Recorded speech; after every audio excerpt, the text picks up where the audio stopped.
Kuleo. My name is Bushra. Èmi lọmọ wọn nìbàdàn. Ọmọ wọn nílé Olúyọ̀lé. Ọmọ àjẹgbíjẹ̀kára wọn fìkára wọn fọ́rin mu. Ìbàdàn májà. Tó ṣe kí ni o tó kọ ara wájú lẹ́rú èmi tí wọ́n láyà wọn nílé Adéwì. So you want to learn about Yoruba movies you should watch. You want to learn about our culture, our lifestyle, our food, and of course, our one there. You've come to the right channel, so sit back, relax, and enjoy. If you're seeing my face for the very first time, thank you for clicking on this video. Kindly like, share, subscribe, all the good stuff. You're welcome to the family. If you're an OG, any you know how we do it now. Thank you for always coming back. Lady, I am front today by ọkùnrin tó pàdé lọ́nà. Tọ́wọ́n obìnrin yọwọ́ ọṣẹ, wọ́n ní tèmi ni ó mú, tèmi ni ó gbà. Wọ́n ní bẹ́lẹ̀ yìí ò bá tiẹ̀ jọkọ ẹni, a sì jálè ẹni. Nàjọ́ kàìdé o. A máa sọ̀rọ̀ nípa ìyá ọkọ àti ìyá ìyàwó who should come take care of the newborn. Má jẹ́ kí àlejò mi kí wọ́n introduce ara wọn sí yín. Over to you, sir. Eshe, thank you so much for inviting me for this show. Orúkọ mi ni Ọ̀gbẹ́ni Ìbíkúnlé Dahood. Eshe gan. Okay. Ọ̀gbẹ́ni Ìbíkúnlé, thank you so much for coming on the show. A máa bẹ̀rẹ̀ láti me asking you a question. Ìbéèrè tí màá dé máa bi yín ni pé, why does the husband's mother, ìyẹn ìyá ọkọ, traditionally, why do they care for the baby? So for those who do not know, ní ilẹ̀ Yoruba, in Yoruba culture, it is the mother-in-law that comes to take care of the newborn.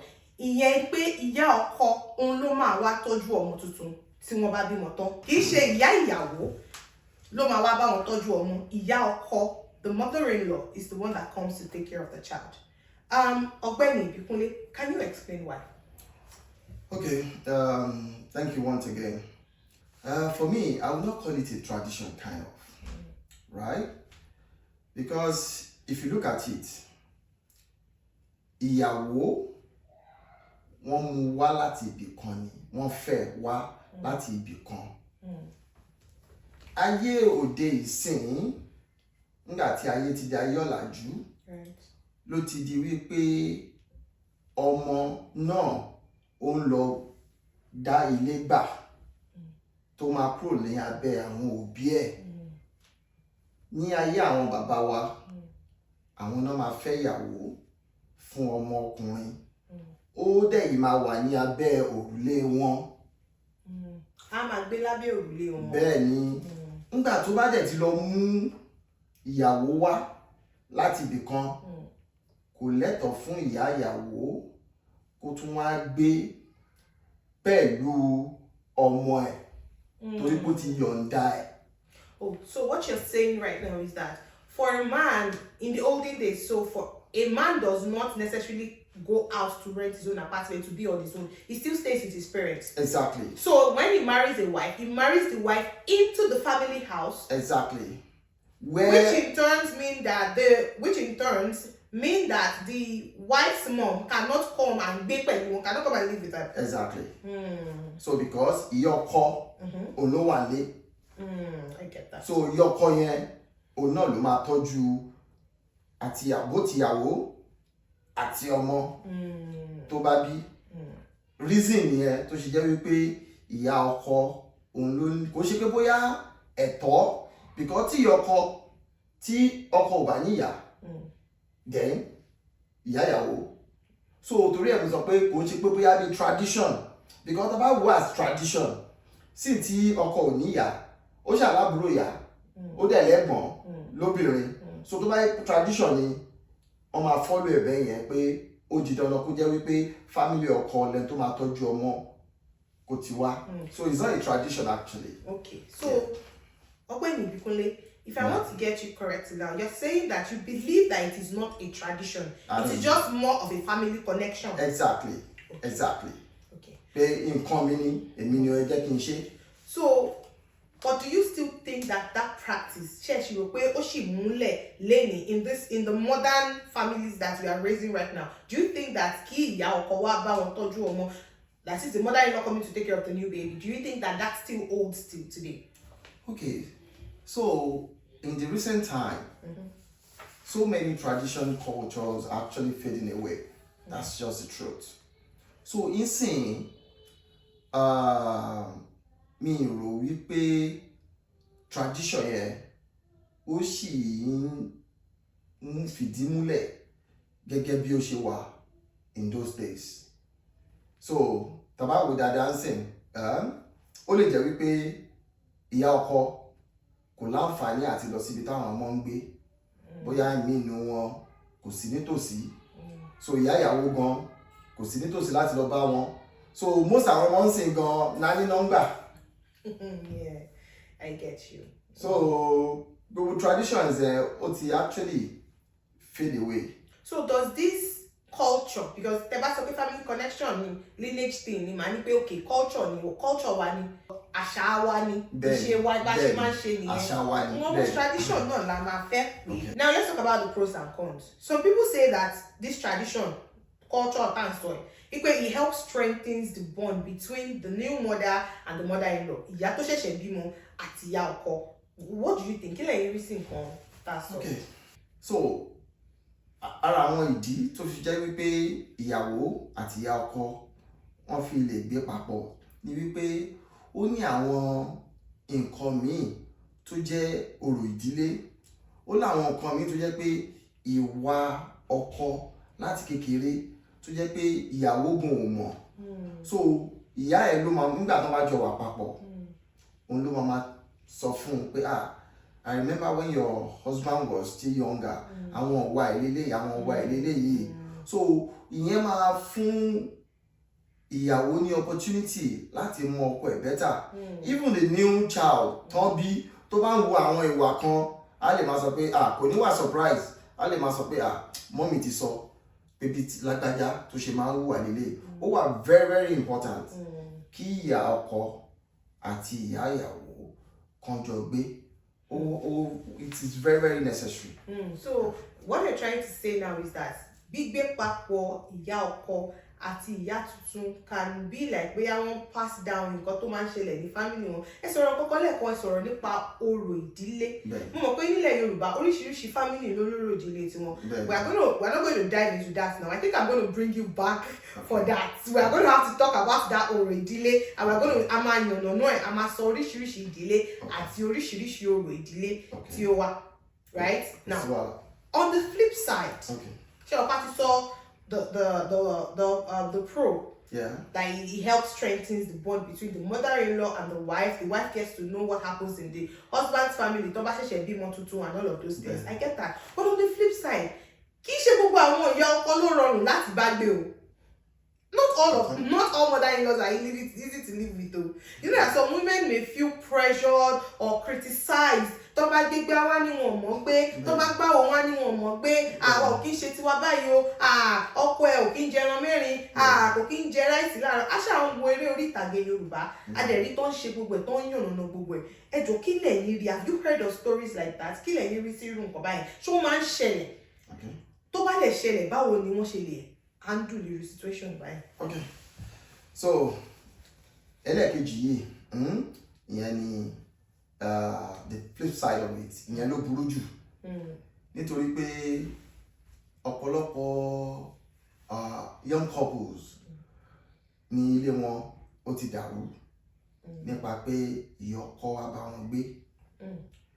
Torí kí ni pé ìyá ọkọ òun náà kó tó di ìyá ọkọ ó ti ṣèyàwó rí, ó ti young rí, ó dẹ̀ mọ̀ bó ṣe kọ́ ọkọ, ó dẹ̀ mọ̀ òun náà dẹ̀ sì ní ọkọ sílé, ó kàn wá bá wọn tọ́jú ọmọ ni.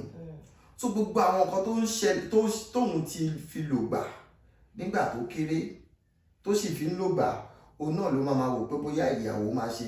Ó dẹ̀ ti gbàgbé wípé the wife is coming from a different background, tó jẹ́ pé bọ́n ẹ̀ ń ṣe kọ́ lélẹ́yìí. So ó máa ń wà very very difficult kind of, nítorí pé ìgbà míì á wò pé báwo ló ṣe bóúnjẹ fún ọkọ ẹ̀ báyìí.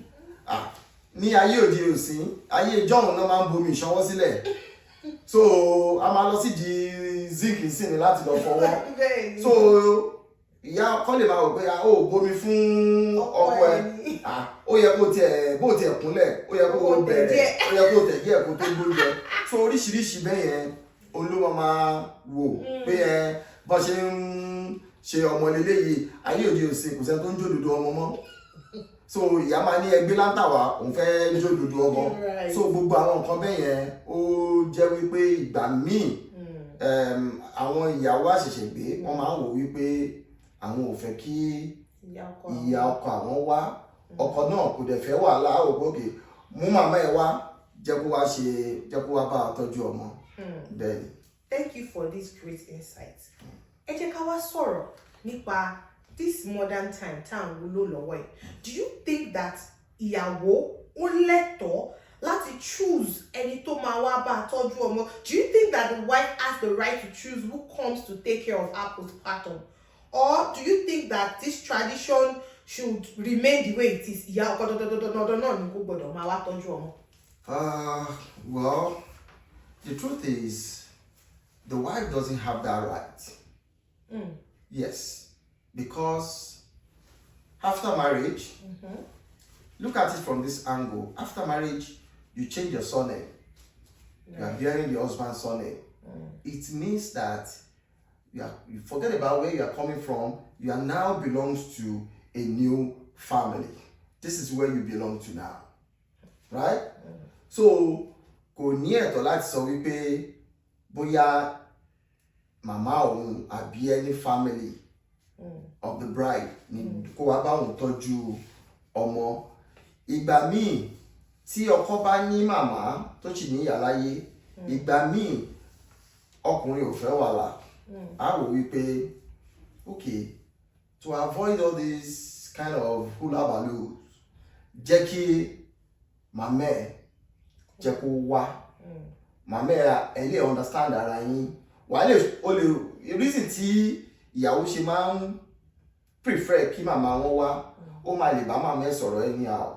Ó lè sọ pé màmí ẹ jọ̀ọ́ ẹ bá mi gbómi ẹ kaná o, tẹ́ bá pè kaná ẹ wẹ ọmọ tán.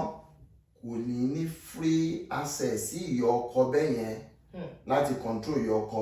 Ọkọ gan lè rò pé ṣé ó fẹ́ sọ ìyá mi dọmọ ọ̀dọ̀ ni. So ara nǹkan tí ó máa ń fà tí ìyàwó torí pé kò fẹ́ wàhálà. But traditionally ìyá ọkọ òun ló ní ẹ̀tọ́, òun ló lọ́mọ. So now let me ask you, is it disrespectful to say no? See ìyá ọkọ yẹn. Now let me give you an example. Okay. To say that ẹ sọ lẹ́kọ̀ọ́ jẹ́ kí n mú àpẹẹrẹ láti nǹkan tẹ́ sọ pé ní wọ́n ń jó ìdodo ọmọ àbí wọ́n ń to ara fọ́mọ. Ẹ mọ̀ pé nílẹ̀ Yorùbá wọ́n á gbé ọmọ yẹn tó bá ti wẹ̀ fún tán wọ́n á máa to ara ẹ̀, wọ́n á fa apá, wọ́n á fa sẹ́yìn, wọ́n á fa. I'll try and look for a video to describe what I'm talking about. Find that video on Instagram and I'll put it here for you to understand what I am talking about. The video that you would see or you will be watching does not necessarily mean that this mother is wicked. That is the way we were brought up. That was what they did for me. They feel like it makes the bone stronger. Mothers of nowadays do not want that. So, is it disrespectful to the husband's mom? Okay. Ní period tó máa ń ṣe gbogbo àwọn nǹkan yẹn tó ń dorí ọmọ kodò tó ń ṣe gbogbo ẹ̀. It is actually disrespectful. That is just the truth. But how is it disrespectful? This is my child. I carried this child for 9 months. And you are telling me that because you are my mother-in-law, you must do what you want on my child that I gave birth to. Okay. So now, ara nǹkan tó ń ba yé jẹ́ nìyẹn. Ọmọ tó bá jẹ́ obìnrin, tó jẹ́ ìyàwó, tó wá gbójú sókè, tó wá ní because this is my child. Mother-in-law, I can tell you not to do my child like that. Ọmọ yẹn ó kù díẹ̀ káàtó. Bóyá wọn kọ láti gbé ojú sókè láti sọ fún ìyọkọ. We need to talk about this thing. I'm not agreeing with you. Oh yes, we need to talk about it. Oh yes. I'm not agreeing with you. I am not agreeing with you because ọmọ mi ni anything bẹ́ẹ̀ ṣe ṣe ọmọ títí yín ọmọ yín ẹ ṣe bẹ́ẹ̀ ó dàgbà. But this is my child. I should have some kind. In fact, I should have total control of what happens to my child. Ṣé gbọ́mọ wá láti lè yín? Ta ló bí ẹ tó bí fún ẹ̀yin lóyún? My question is, ṣé mo bá ọmọ nílé yín? Okay. Nígbà tí mo wá fẹ́ yín, ṣé mo bá ọmọ nílé yín? Màmá tó tọ́ mi, tó fi rí mi, pé fún mi pé tí ẹ̀yin fi fẹ́ mi, àbí? So ó tún wá ń tọ́jú Junior, ọmọ ti tèmi náà ó tún tọ́jú ẹ̀. But ọmọ tèmi náà ni now because èmi ni mo gbé ọmọ fún oṣù mẹ́sàn-án. All you did was 5 minutes. Èmi ni mo gbé ọmọ mi fún oṣù mẹ́sàn-án. I went through the labor pain. So tell me why I do not have a right over my own child. You have the right, but have you forgotten that you don't have experience in taking care of a baby? I understand that. That's I the might not have experience. But there are some things that mi ò ní lajú mi sílẹ̀ kí tàlùbọ̀ kó wọ̀. There are some things that will not allow you to do to my child. I mean, I understand that you are trying to be helpful.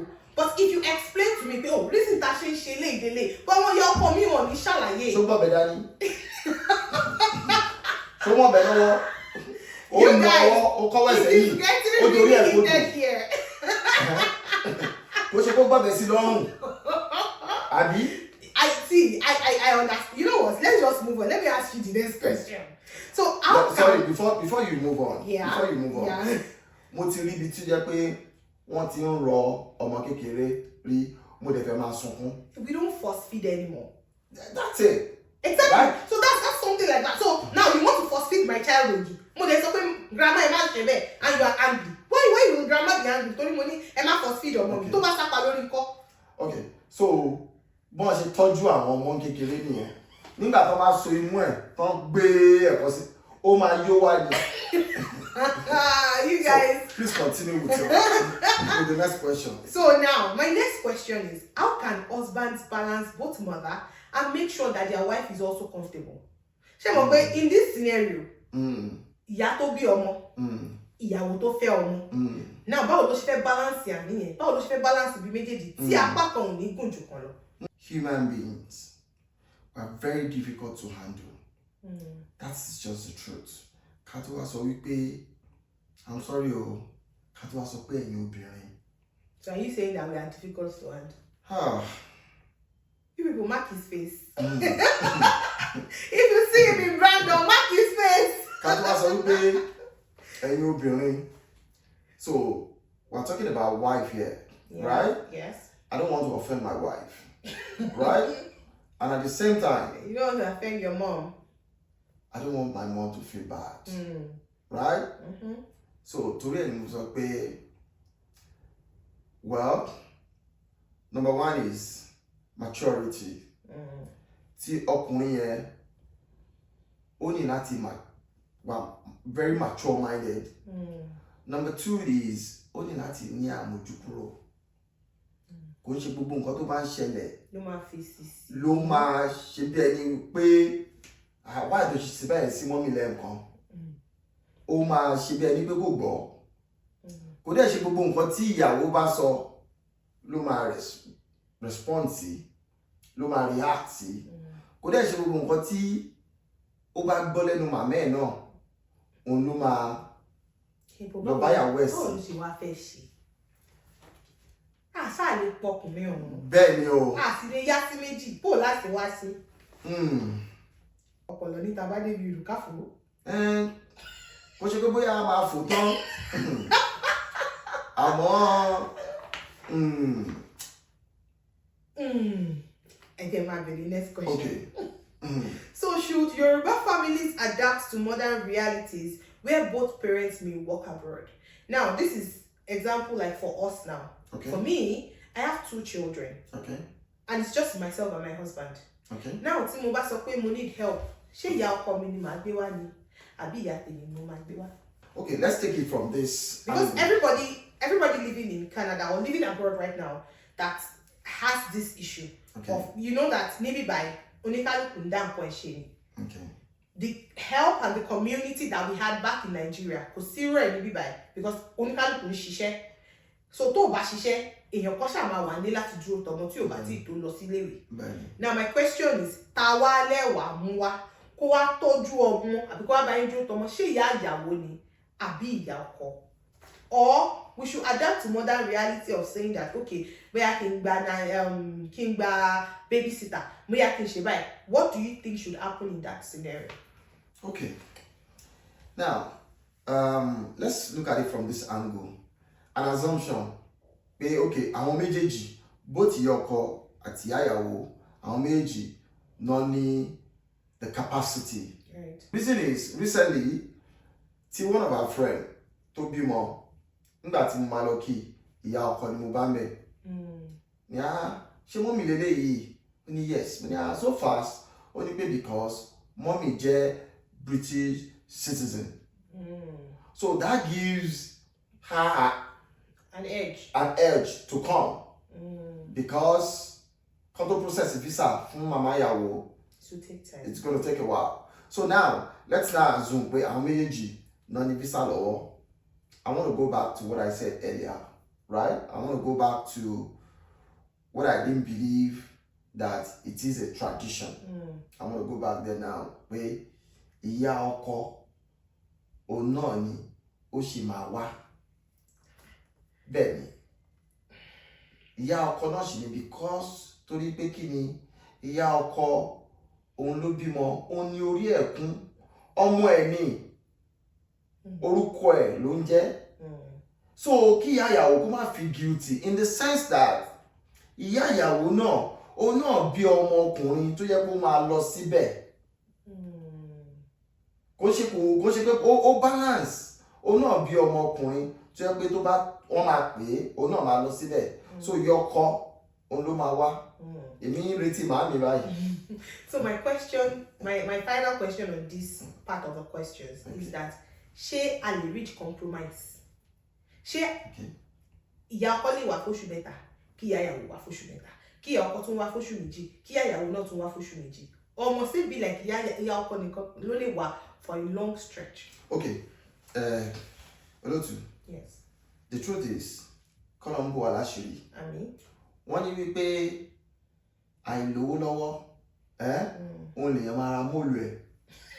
Tó bá wà, ara móòlù ẹ̀ á rò ronú ẹ̀. Tí owó bá wà, kí ló dé tí ìyá ọkọ fẹ́ wá fóṣù mẹ́ta, ìyá ìyàwó fẹ́ wá fóṣù mẹ́ta. Káwọn méjèèjì wà papọ̀ lẹ́ẹ̀kan náà. Tí ilé bá ti fẹ̀ dáadáa, tí ìyá ìyàwó bá wà ní basement, àpákáwọn méjèèjì wà ní basement, kán gbé ọmọ gan lọ sí basement. Tó bá fẹ́ breastfeed, kí ìyàwó lọ fún ní ọyàn bẹ́ẹ̀, kán máa tọ́jú ẹ̀, kọ́kọ́ àti ìyàwó kán wà ní òkè. So Colombo wà láṣìírí, káwọn méjèèjì wá. So mo fẹ́ mọ̀, have you seen this tradition play out in real life? Or do you know of cases where tó yẹ pé ìyá ìyàwó ló wá tọ́jú ọmọ instead of ìyá ọkọ? I mean, how did it turn out? Ṣé ìyá ọkọ àti ìyá ìyàwó ṣé wọ́n jà, or is there any funny or dramatic story that is related to it? I just want you to share something like that.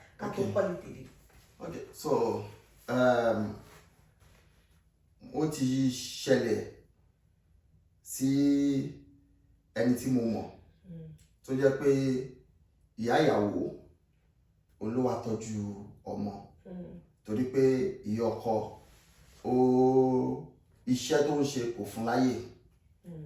Àmọ́ kọ́lọ́ ṣàánú àwọn òbí wa, ẹni tó jẹ́ ìyá ìyàwó, ṣé kí n sọ pé ó pọ́n wọn díẹ̀ àti ọkọ àti ìyàwó àwọn méjèèjì náà rí sí. Ìyá ìyàwó. Bẹ́ẹ̀ ni pé lágbájá, ìyẹn ìyá ìyàwó pé lágbájá jọ̀ọ́ ṣọ́ọ̀bù mi tí mò ń ṣe gangan jọ̀ọ́ sórí mo sáré 10,000 bẹ́ẹ̀ kí n sẹ́lẹ̀ sí wọn. Ìyàwó ní ẹ mọ̀ pé mi ò ṣiṣẹ́, mi ò lọ́bíṣẹ́, ẹ bèrè lọ́wọ́ ọkọ ẹ̀ kó ní dájú lágbájá náà lówó lọ́wọ́, kí ìyàwó ní apá náà lẹ́ ń ṣe ni, ṣé bẹ́ẹ̀ yẹn ń palẹ̀ ṣe ń ná ni, ṣé ẹ fowó pamọ́ látijọ́ ẹ̀ ni. So tó ti wá di wípé kọ́kọ́ má jókòó sínú ilé. So the husband is always out. Exactly. So when the husband needs to relax in the house, I will pay. It's better I just stroll out, just go and sit with my friends. When it's time to sleep, I come back home. so ìgbà míì tí ìyàwó gan bá ti mọ irú èèyàn tí màmá ẹ̀ jẹ́ káwọn méjèèjì, that's the reason why husband and wife needs to work as a team. I know my mom more. When she comes, she's gonna stress you. Kíyàwó náà ní okay, I know my mom too. She's gonna stress us, but which one is better? Hands up two of them. So kánjọ wò pé ọmọ tó máa ṣẹlẹ̀, let's play politics. It's better we invite your mom. Conway to better, you know, méjèèjì. So that will actually give them peace of mind. Why I said it's not a tradition. Yes. Thank you. It's been an insightful, entertaining, and yet educative session. For me, I'm going to give my thoughts right now. For me, I do not have a problem with ìyá ọkọ or ìyá ìyàwó. Most times, ìyàwó ló mọ ẹni tó máa wà comfortable pẹ̀lú. Ta ló lè bẹ gbọ́mọ kó lọ sùn. Ta ló lè bẹ ṣiṣẹ́ ilé. Ta ló lè sọ fún pé nǹkan tó wù mí jẹ lélẹ̀, ẹ jọ̀ọ́ ẹ bá mi ṣe. Ta lọ́kọ ẹ̀ náà, ta ló wà. Like you said, it is going to be the husband and the wife against the world, because I mean, one two will become one. Exactly. So it has to be a decision that comes from the both of you. Ẹ̀yin méjèèjì lẹ́jọ́ máa decide ta la fẹ́ kó wá nínú àwọn méjèèjì. Yes, you said it's not a tradition. I believe that, well, because ó ti ń ṣẹlẹ̀, we might equally say it's a tradition. And once Yoruba people want to rí bẹ́ẹ̀ pé bó ṣe rí nìyẹn. Tí kọ́kọ́ bá ṣẹlẹ̀, wọ́n á ní ọmọ wa ni, má gbọ́ ọmọ mi lọ, but ọmọ yìí ni, ṣé nígbà tí mo wá fẹ́ yín náà, ṣé mo bọ́ ọmọ lé yín ni? It's as simple as that. Ọmọ àwa méjèèjì ni, a lè pé ọmọ sí méjì. So we have to come to a decision. That is my own view. Ipe àtọkọ àti ìyàwó ní kó jọ jíròrò papọ̀ pé ta ni ẹni tá a máa feel comfortable pẹ̀lú jù. Tẹ́ ẹ bá dé lè come to a compromise, let them take turns. Nítorí wípé ká fi ọwọ́ wẹ ọwọ́, ká fi ọ̀tún, ká fi wẹ òsì. Òun ló ń jẹ́ kí ọwọ́ mọ́, kí ọmọ tá a bá bí kí ó lè gba tradition wa, kí ó lè gbọ́rọ̀ sí wa lẹ́nu, kí ó lè carry on this heritage of ours, kó lè gbé lárugẹ àṣà àti ṣe wa, kó lè máa continue láti máa imbibe culture yìí. The kind of things that we do, ká fi yan ọmọ, ká fi lé ọmọ lọ. It has been such an interesting and hot discussion. Mo lè wọ́n kí ẹ̀yin náà ẹ máa gbádùn ẹ̀ nílé. Ọ̀gbẹ́ni Ìbíkúnlé, adúpẹ́ pé a pè yín, ike ẹ̀dẹ̀ jẹ́ wa. I am so grateful that you took out time out of your busy schedule to come and sit on my chair and have this discussion with me. And I'm definitely going to call you back for that Oro Idile. We have to talk about it. I mean, people have to understand what Yoruba culture means. Tó bá sọ pé Oro Idile, traditions that families have. So I need you to make a commitment now. Ṣé tí n bá pè yín next time, ṣé máa wá? Kò sí wàhálà. Ẹ bá mi kí àwọn subscribers mi kẹ́dẹ̀ give us your final comments. Okay. Thank you so much, Olotu. And subscribers please keep following Bushra Talks. I can guarantee you, lórí ètò yìí, you learn so many things. Thank you so much. God bless you. Ẹ ṣeun gan ni. Ẹ̀yin tèmi. Now I want to ask you, what do you think? Ta ni ẹ̀yin rò wípé ó yẹ kó wá bá wọn tọ́jú ọmọ? Do you think that this tradition, do you think that it's fading away? Or do you think that it should evolve? If we can stop it, kí ìyàwó choose ẹni tó bá fẹ́, àwọn ẹni tó bá wà comfortable pẹ̀lú. Have you experienced this in your family? I mean, can you share what happened when you had your own child? Or can you share what you want to happen when you have your own child? I want to know in the comments. Àríjù báyìí lọ lórí ètò yìí lónìí, wọ́n ní ọ̀bẹ ní bẹ́ṣu, àtẹ́lẹsẹ̀ àti bẹ̀nà. Èmi ní mọ̀ wá, ẹ̀yin náà ní mọ̀ bá.